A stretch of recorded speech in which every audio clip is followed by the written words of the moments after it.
The shadow within you grows stronger every time you look away. Most people spend their entire lives running from what they don't want to see, never understanding that what pursues them is simply the unacknowledged parts of themselves. What part of yourself are you refusing to face today? Think about that question for a moment. Really consider it, because until you face your shadow, it will destroy you, not in one dramatic moment, but in 1,000 small surrenders spread across a lifetime. I discovered this truth the hard way. Years ago, I found myself successful by external measures, but internally bankrupt. My relationships were shallow, my achievements hollow. Something was missing, and I couldn't name it until I was forced to confront the parts of myself I'd been hiding from: my fears, my weaknesses, my unacknowledged wounds. These weren't just inconvenient emotions to suppress. They were the very forces driving my decisions from the shadows. Your shadow isn't your enemy. It's simply the collection of traits, impulses, and potentials you've pushed into darkness, because somewhere along the way, you learned they weren't acceptable. But what we resist persists and grows stronger in that resistance. The person who cannot see their own darkness projects it onto others. They find themselves surrounded by difficult people. They see betrayal everywhere. They blame circumstances for their failures. The shadow you deny doesn't disappear. It operates outside your awareness, sabotaging your best intentions. Take responsibility. These two words contain more power than most people ever access in a lifetime. Because the moment you take full responsibility, not just for your successes, but for your failures, not just for your virtues, but for your flaws, you reclaim authority over your life. Some people misunderstand responsibility as blame. It's not my fault, they say. And perhaps they're right. But fault and responsibility are different creatures. Whether or not you caused a situation, you always have responsibility, the ability to choose your response. Your shadow grows in the soil of avoidance. Each time you say, "That's not me," to an uncomfortable truth, you push another piece of yourself into darkness, where it gains strength beyond your control. I met a businessman once who prided himself on his integrity. His entire identity was built around being honest and forthright. But he couldn't understand why his employees hid mistakes from him, why his children kept secrets, why his wife kept certain thoughts to herself. "I value honesty above all else," he would proclaim. Yet he created an environment where honesty wasn't safe. When we finally spoke privately about his integrity, he faced an uncomfortable truth. His shadow was intolerance. The parts of himself he couldn't accept, his own mistakes, flaws, and less than noble motivations, he projected outward as harsh judgment of others. His proclaimed value of honesty had become a weapon rather than a virtue. The day he acknowledged this shadow aspect was the day his relationships began to transform. He didn't become less honest. He became more wholly human. By integrating his shadow, he developed true integrity, not the brittle perfection he'd been performing, but the authentic wholeness that comes from accepting all parts of oneself. What you deny in yourself, you will meet in your circumstances. The universe has an elegant way of bringing your unacknowledged shadows into the light. The qualities that most disturb you in others are often the very ones you've disowned in yourself. Ask yourself, what traits in others trigger the strongest reactions in you? Laziness, dishonesty, selfishness, weakness? Look closely at these triggers. They often point directly to your shadow. This isn't comfortable work. Growth rarely is. But comfort has never been the currency of achievement. The 4 seasons teach us that everything in life moves through natural cycles. Winter isn't a failure of summer. It's a necessary phase for renewal. Similarly, confronting your shadow isn't a detour from success. It's the prerequisite. Many attempt to build the structure of their success on a foundation of unexamined shadows. They wonder why, despite their efforts, their achievements feel unsatisfying, or why the same patterns of failure repeat. It's like planting crops in soil you've never tilled. The weeds of your unconscious patterns will choke your progress every time. Personal responsibility begins with radical honesty, not just about your actions, but your motivations, not just about your strengths, but your weaknesses, not just about your conscious desires, but your unconscious drives. You cannot transcend what you will not examine. The shadow work I'm describing isn't about self-criticism. It's about self-knowledge. There's a world of difference between condemning yourself and knowing yourself. Consider how farmers work. They don't just focus on the crops they want.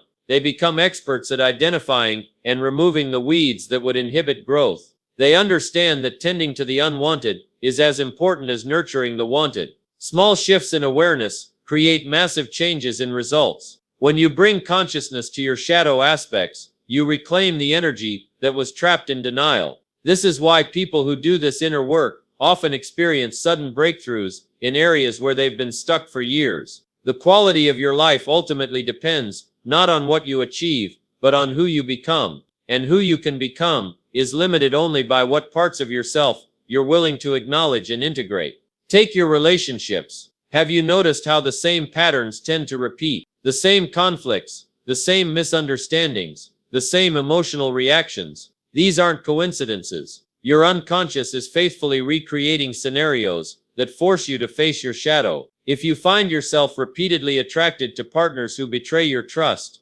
perhaps there's a part of you that doesn't believe you deserve fidelity. If you constantly encounter bosses who undervalue you, perhaps there's a shadow part that questions your own worth. The outer circumstance mirrors the inner belief. Most people want to change their circumstances without changing themselves. They want different results while remaining the same person. But transformation doesn't work that way. New results require new thinking, new awareness, new choices, and sometimes facing parts of yourself you've spent a lifetime avoiding. Your shadow isn't all negative. Carl Jung understood that our shadow also contains our unlived potential, the talents, capabilities, and parts of ourselves we've disowned, not because they're dark, but because they're powerful. How many people diminish themselves to make others comfortable? How many hide their intelligence, downplay their abilities? These too become shadow aspects. Disown, not because they're flaws,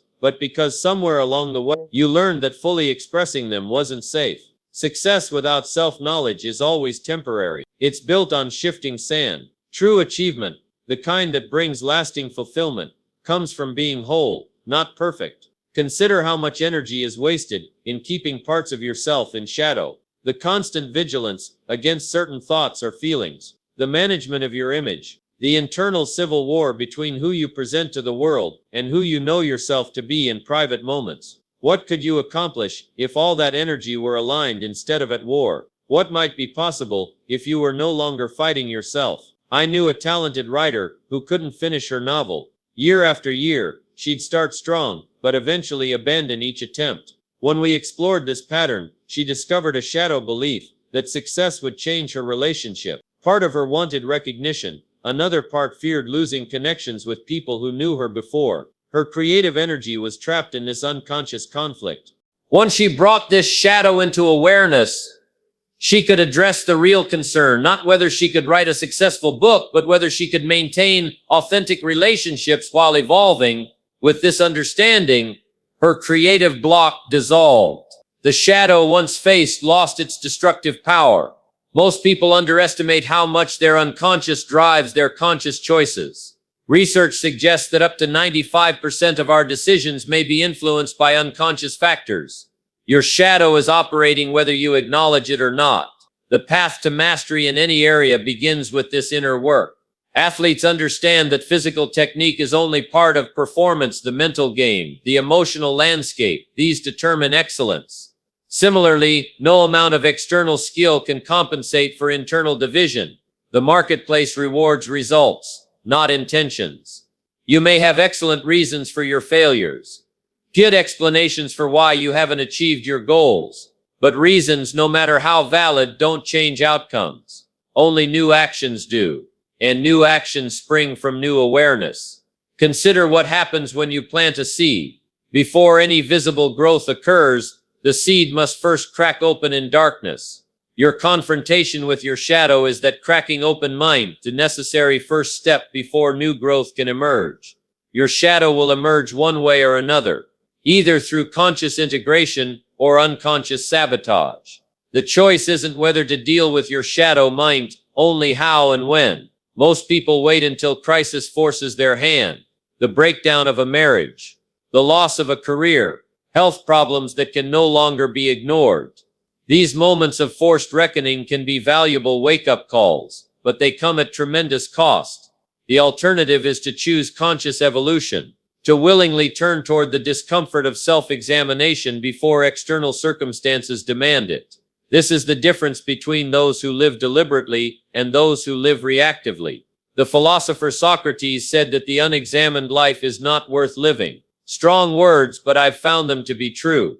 Without self-knowledge, we remain sleepwalkers in our own existence, going through motions without understanding why, reacting to triggers without awareness, missing the deeper significance of our experiences.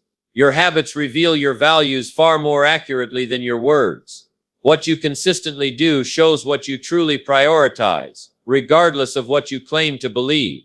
If you say health is important but consistently make choices that undermine your well-being, there's a shadow belief at work. Bring awareness to these contradictions. Not to judge yourself, but to understand yourself. The gap between your stated values and your actual behaviors often points directly to shadow material. The most successful people I've known share one fundamental quality: they are willing to be uncomfortable in the service of growth. They don't expect achievement to feel good every step of the way. They understand that transformation requires facing what's been avoided. Your shadow work isn't separate from your success, it's the foundation of it. Every time you bring awareness to a previously unconscious pattern, you create new choices where before there was only automatic reaction. Think about areas in your life where you feel stuck or where the same problems keep recurring. These are almost always shadow territories, places where something needs to be acknowledged before change becomes possible. The shadow grows in silence and isolation. Bring it into the light of consciousness, into the realm of language, into conversation with trusted others, and it begins to transform. What seemed overwhelming in the darkness often becomes manageable in the light. This is why mentorship matters. A good mentor sees your blind spots, reflects back your unconscious patterns, challenges your limiting assumptions. They help you see what you cannot see alone. Personal responsibility means recognizing that while you didn't choose all of your circumstances, you always choose your response. Between stimulus and response lies a space, and in that space is your freedom and your power. Most people live reactively, at the mercy of external events and internal impulses they don't understand. Shadow work creates a gap between trigger and response, a moment of awareness where new choices become possible. Your shadow isn't your enemy. It's simply the parts of yourself waiting to be integrated into a more complete whole. Until you face your shadow, it will destroy what you're trying to build. But when you turn toward it with courage and curiosity, it becomes the raw material for your greatest strength. The journey to success is always a journey to selfhood. The question isn't just what you want to achieve, but who you must become to achieve it. And becoming requires facing all that you are, the admirable and the flawed, the light and the shadow. What will you do with this understanding? Knowledge without action is merely philosophy, and philosophy alone never transformed a life. Will you have the courage to look at what you've been avoiding? Will you take the first step toward wholeness? Your future is created by what you do today, not tomorrow. Every moment of awareness plants a seed of possibility. Every act of courage waters that seed. And from this inner work grows the outer achievement that actually satisfies, because it's built on the foundation of wholeness rather than fragmentation. The shadow you face becomes the light that guides you. This is the paradox at the heart of achievement. What you most need to move forward is often found in the very place you've been avoiding looking. Turn toward it now. Your next level of success depends on it. Your shadow you face becomes the light that guides you.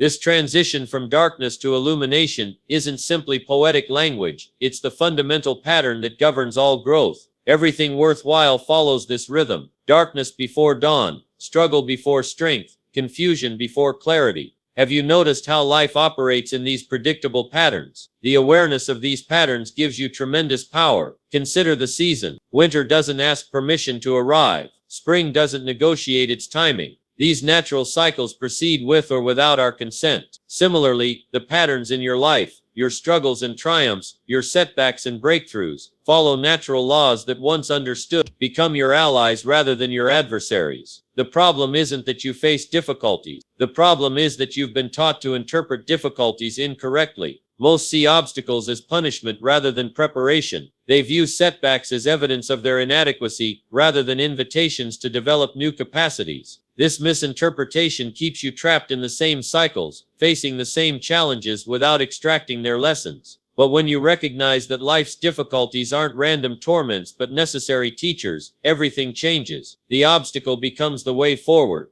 I once worked with a man who lost everything: his business, his savings, his home, during an economic downturn. For months he was consumed by bitterness and blame. The world had wronged him. The system had failed him. Others had betrayed him. His shadow of victimhood grew larger by the day. When he finally exhausted himself with resentment, he faced a choice: continue down the path of blame or accept responsibility for creating his future regardless of the past. The moment he chose responsibility, his energy transformed. Within 2 years he built a business more successful than the one he'd lost, not despite his failure, but because of what it taught him. What made the difference? He didn't just endure his darkness, he extracted its wisdom. He faced his shadow of victimhood, and found beneath it an untapped reservoir of resilience. This pattern repeats across every successful life. The darkness you're experiencing right now isn't a detour from your path, it's the path itself. The question isn't how to avoid difficulties, but how to move through them with awareness. Most people waste their pain. They suffer without transformation. They endure without extracting meaning. They go through hardship without allowing it to go through them, changing them, strengthening them, preparing them for their next level of growth.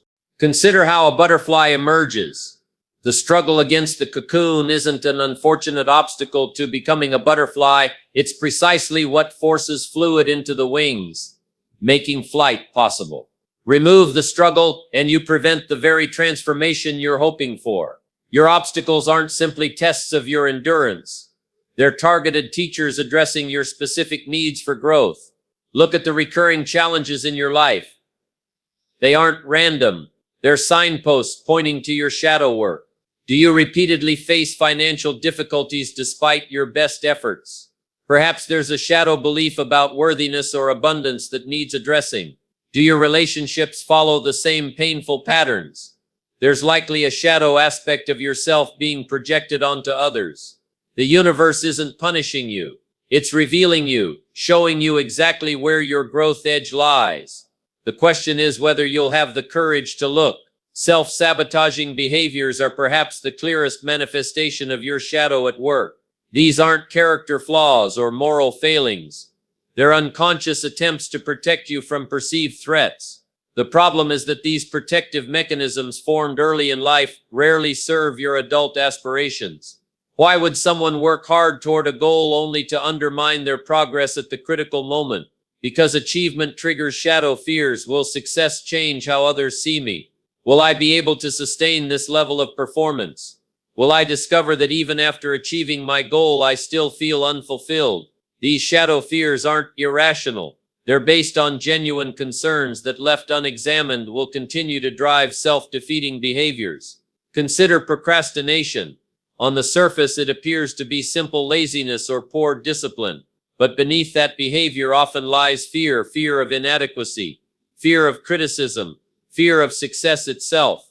The shadow believes procrastination protects you from these threats. By delaying action, you temporarily avoid confronting these deeper fears. But avoidance strengthens the shadow. Each time you procrastinate, you reinforce the belief that you're not capable of facing these challenges. The shadow grows through repetition. Breaking this cycle requires bringing awareness to the pattern. When you feel the urge to procrastinate, and ask, what am I actually avoiding here? What fear lies beneath this reluctance? Simply naming the fear begins to dissolve its power. The mentality of success differs fundamentally from the mentality of mediocrity in one crucial aspect. Successful people take full ownership of their reality. They don't outsource responsibility for their circumstances or their emotions. Mediocre thinking says, I'm unhappy because of what happened to me. Successful thinking says, I'm responsible for my response to what happens. Mediocre thinking asks, why is this happening to me? Successful thinking asks, what can I learn from this? Mediocre thinking focuses on blame. Successful thinking focuses on contribution. Mediocre thinking dwells on problems. Successful thinking creates solutions. These aren't just philosophical differences, they're practical approaches that yield dramatically different results. I've observed thousands of individuals over the years. studying what separates extraordinary achievers from everyone else. The distinction isn't talent, education, or luck, though these factors play their roles. The fundamental difference is their relationship with reality. Average performers argue with reality. They resist what is. They waste energy fighting against circumstances rather than using those circumstances as raw material for their growth. Exceptional performers accept reality completely while taking responsibility for creating change. They don't waste energy on how things should be. They start with what is and move forward with clear eyes. This acceptance isn't resignation. It's the opposite. Only by fully acknowledging your current reality, including the shadow aspects you'd prefer to ignore, can you generate the power to transform it. Confronting limiting beliefs requires first identifying them. These shadow beliefs operate below conscious awareness, influencing your decisions while remaining invisible to casual introspection. How do you spot these hidden saboteurs? Look for inconsistencies between your stated desires and your actual behaviors. Look for recurring patterns of disappointment. Look for emotional reactions that seem disproportionate to triggering events. A client once told me she wanted financial abundance, yet consistently made choices that undermined her prosperity. When we examined this pattern, we discovered a shadow belief formed in childhood. Having money changes people for the worse. This unconscious conviction was stronger than her conscious desire for wealth. Until this shadow belief was brought to light and examined, her financial situation couldn't fundamentally change. No amount of practical financial strategy could overcome this unconscious resistance. The work wasn't to simply adopt a new belief, but to fully understand the origins and purpose of the old one. Her belief about money wasn't irrational. It was based on genuine experiences and served a protective function in her childhood context. By acknowledging its purpose rather than dismissing it as wrong thinking, she could integrate this concern in healthier ways. This pattern of transformation through honest confrontation repeats across every domain. What you resist persists. What you face and embrace transforms. Consider relationships. Many enter partnerships hoping the other person will complete them, heal their wounds, or fill their emptiness. This expectation guarantees disappointment because it outsources responsibility for your wholeness to another person. True connection becomes possible only when you've done the shadow work of facing your own incompleteness. When you stop expecting someone else to make you whole, you can show up authentically, offering your presence rather than your demands. The same principle applies to achievement. Many pursue success hoping it will silence their inner critic or prove their worth to others. But external achievements, no matter how impressive, can never resolve internal inadequacies. I've known individuals who reach the pinnacle of their fields, wealth, recognition, influence, only to find themselves still haunted by the same insecurities, still driven by the same unconscious fears. Their shadow work remained undone, so their success felt hollow. Transformation through shadow work follows a reliable sequence: awareness, acceptance, integration, transcendence. First comes awareness, recognizing patterns that have operated outside your conscious control. This awareness often arrives as an uncomfortable recognition. I've been doing this my whole life without realizing it. Next comes acceptance, not condoning negative patterns, but acknowledging them without judgment. This acceptance requires compassion for yourself and understanding of how these patterns developed for valid reasons in your past circumstances. Then comes integration, finding the wisdom within the shadow aspect and incorporating it constructively. The shadow trait isn't eliminated, it's transformed. Perfectionism becomes healthy striving. People-pleasing becomes authentic service. Control becomes skillful influence. Finally comes transcendence, moving beyond the original pattern into new possibilities. This isn't bypassing the shadow but moving through it completely, so it no longer controls your choices. A powerful example of this transformation comes from a woman who struggled with chronic self-sacrifice. She gave endlessly to others while neglecting her own needs, leading to exhaustion and resentment. Her shadow belief was that her value came from what she gave to others, rather than from her inherent worth. Through awareness, she recognized this pattern originated in childhood, where her care for others was indeed her survival strategy in a chaotic home. Through acceptance, she honored the way this pattern had protected her and served others, without shaming herself for its limitations. Through integration, she discovered that self-care wasn't selfish but necessary for sustainable service to others. And through transcendence, she developed the capacity to give from abundance rather than depletion, a fundamentally different quality of contribution. This transformation didn't make her less giving. It made her giving more authentic, more sustainable, and more powerful. By facing her shadow need for validation through sacrifice, she discovered genuine generosity. Your shadow contains not just your flaws, but your disowned power. Many keep themselves small not because they fear failure, but because they fear their own capacity. They sense, often unconsciously, that claiming their full potential would require fundamental changes in their identity and relationships. Consider how many stay in unfulfilling jobs, relationships, or circumstances,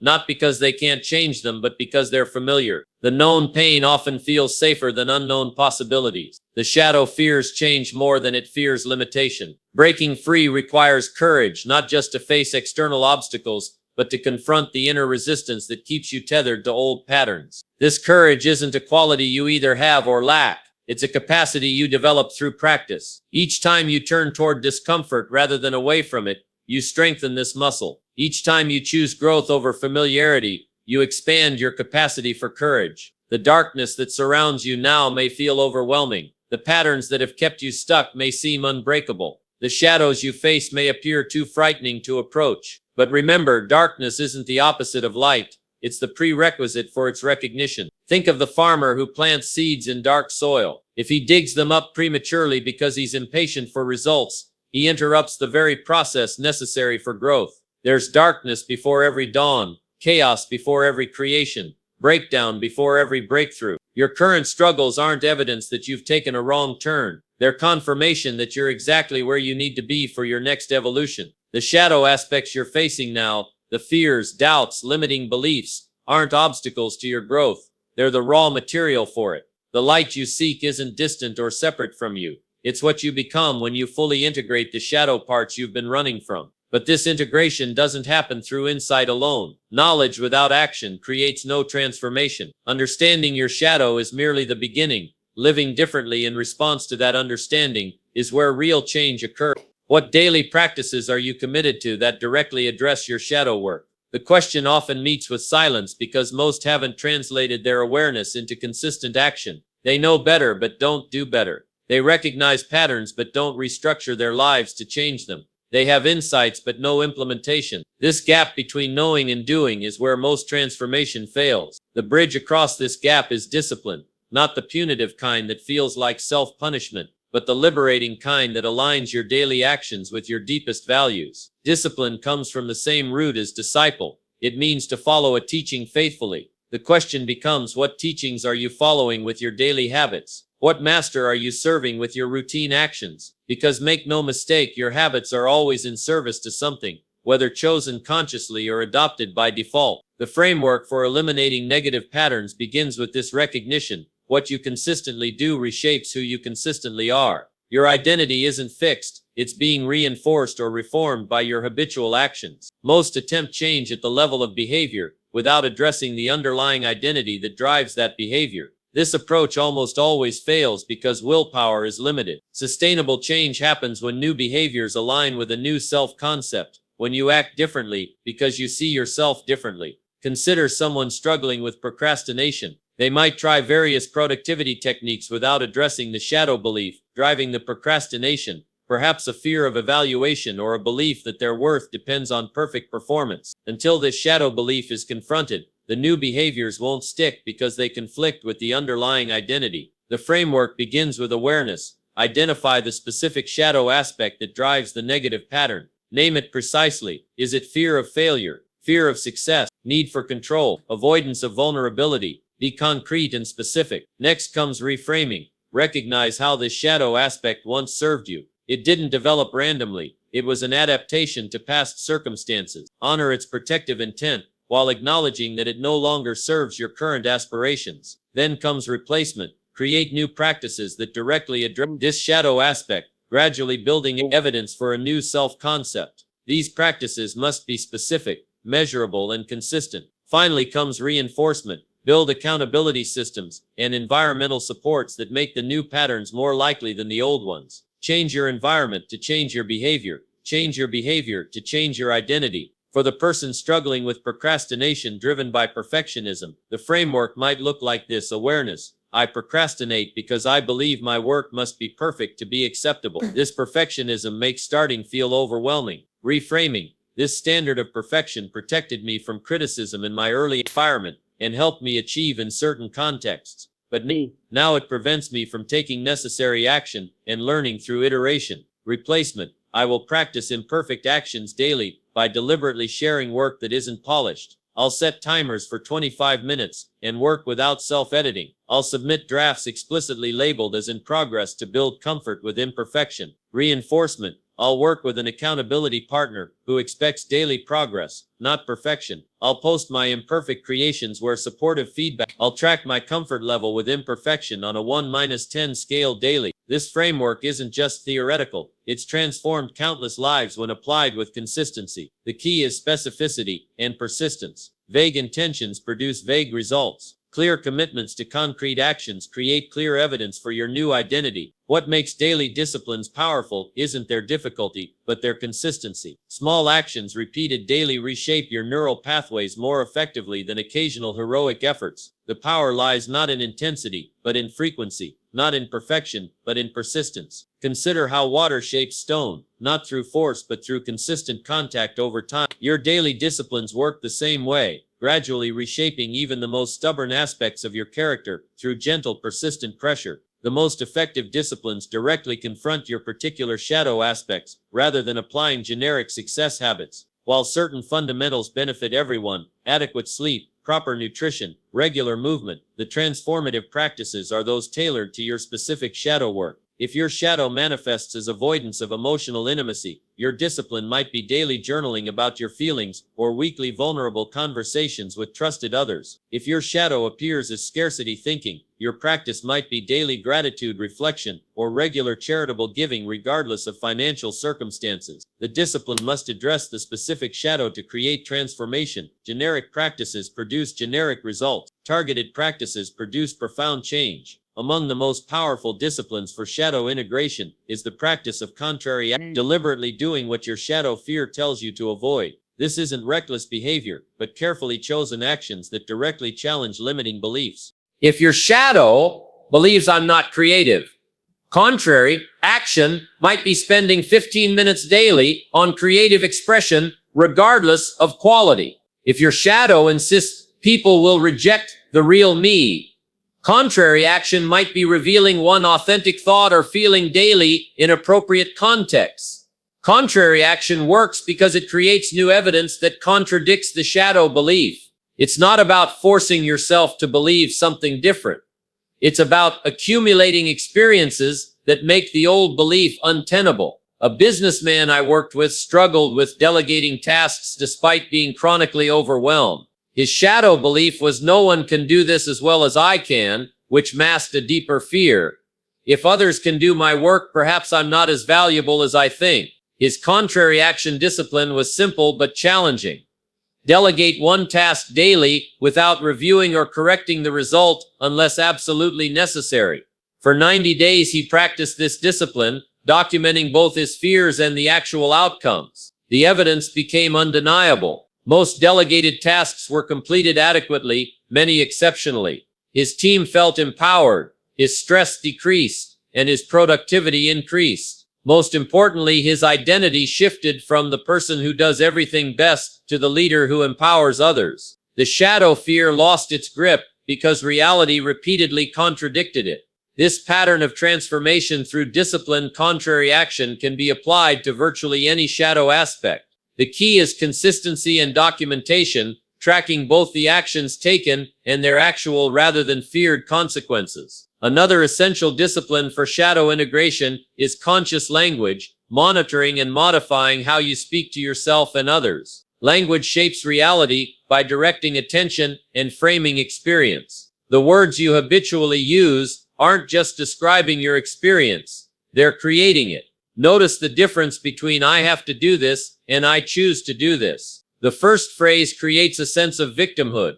The second acknowledges agency. I'm not good at this. States a fixed identity. I'm still learning this. Emphasizes growth. This always happens to me suggests helplessness. I notice this pattern occurring creates space for change. The discipline of conscious language isn't about positive thinking. It's about accurate thinking. Most shadow-driven language contains distortions, overgeneralizations, catastrophizing, black and white thinking, mind reading. Correcting these distortions through precise language creates cognitive flexibility where rigid patterns once dominated. A daily practice of language awareness might include noticing absolutes in your speech, always, never, everyone, no one, challenging global self-judgments. Yo will temo.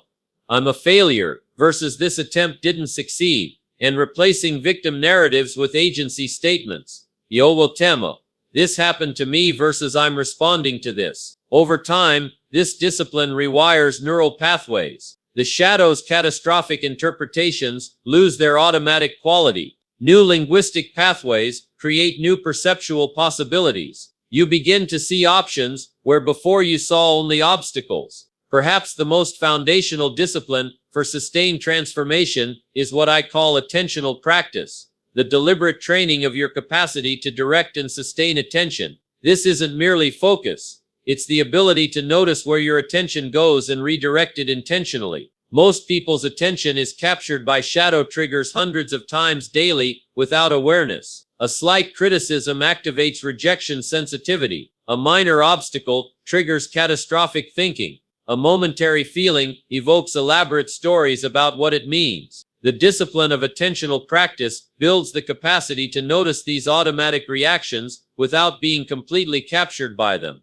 It creates space between stimulus and response, space where choice becomes possible. This practice begins with simple awareness, noticing where your attention goes throughout the day, what pulls you out of the present moment, what triggers emotional reactions, what thoughts generate the most energy or anxiety. As awareness develops, the practice expands to include redirection, gently bringing attention back to your chosen focus when you notice it wandering. This isn't about suppressing thoughts or emotions, but about developing the capacity to direct attention rather than having it directed by unconscious forces. The most practical implementation of this discipline is a daily meditation practice. Even 5 minutes of observing your own thought patterns without judgment builds the attentional muscle that makes all other disciplines possible. Without this foundation, other practices often fail because the shadow captures attention before conscious choice can intervene. Building a life beyond your shadow's control requires not just personal disciplines, but environmental redesign. Your physical and social environments powerfully influence behavior, often overriding intentions when willpower flags. Consider how your current environment either supports or undermines your growth. Does your physical space reflect your aspirations or reinforce old patterns? Do the people you spend most time with challenge your limitations or normalize them? Does your schedule prioritize transformation or maintenance? Environmental redesign might include creating physical reminders of your commitments, restructuring your space to make desired behaviors easier, deliberately seeking relationships that support your evolution, or scheduling regular activities that directly confront shadow aspects. A writer struggling with creative blocks redesigned her environment by creating a dedicated writing space containing only materials related to her current project, scheduling non-negotiable creation time first thing each morning before other demands could intervene, joining a weekly critique group that expected consistent output, and placing visual reminders of her literary influences where she would see them daily. This environmental redesign made writing the path of least resistance rather than something requiring heroic willpower. When discipline flagged, environment bridged the gap. The most profound transformation comes when personal disciplines and environmental supports align toward the same purpose, creating consistent pressure toward growth from both internal and external sources. What specific actions can you implement immediately? The answer depends entirely on your particular shadow work, but certain principles apply universally. Start small. Consistency matters more than intensity. A 5-minute daily practice maintained for months creates more change than an occasional hour-long effort. Make it measurable. Vague commitments produce vague results. Define exactly what constitutes success in your practice. Connect it directly to your shadow work. Generic disciplines create generic growth. Target your specific limitations for profound transformation. Build accountability. Willpower is limited. Social commitment extends its reach. Share your practice with someone who will notice your consistency. Track your progress. What gets measured gets managed. Document both your actions and their effects to create evidence that challenges shadow beliefs. Expect resistance. The shadow fights hardest when directly confronted. Anticipate backlash and build supports accordingly. Practice self-compassion. Perfection isn't the standard. Persistence is. When you falter, begin again without self-condemnation. These principles, applied consistently to disciplines tailored to your specific shadow aspects, create the conditions for profound transformation. Not overnight, but over time, just as surely as water shapes stone through persistent contact. Freedom from your shadow's control doesn't mean the shadow disappears. Integration means the shadow no longer operates autonomously, driving behavior without awareness. The shadow becomes a known aspect of yourself, neither suppressed nor dominant, but incorporated into a more complete whole. This integration creates unprecedented freedom, not from difficulties but from unconscious reactivity to them. Not from challenges but from the limiting interpretations that make them appear insurmountable. Not from pain, but from the suffering that comes from resisting what is. The path to this freedom isn't mysterious or complex, but it demands courage and consistency. Face what you've been avoiding. Practice what your shadow fears. Create environments that support your evolution. Track the evidence that challenges limiting beliefs. Repeat daily. Until you face your shadow, it will destroy you. Not through dramatic collapse, but through quiet resignation to a life smaller than what you're capable of living. But when you turn toward it with awareness and disciplined action, this same shadow becomes the raw material for your most authentic power. Your future is created by your daily choices.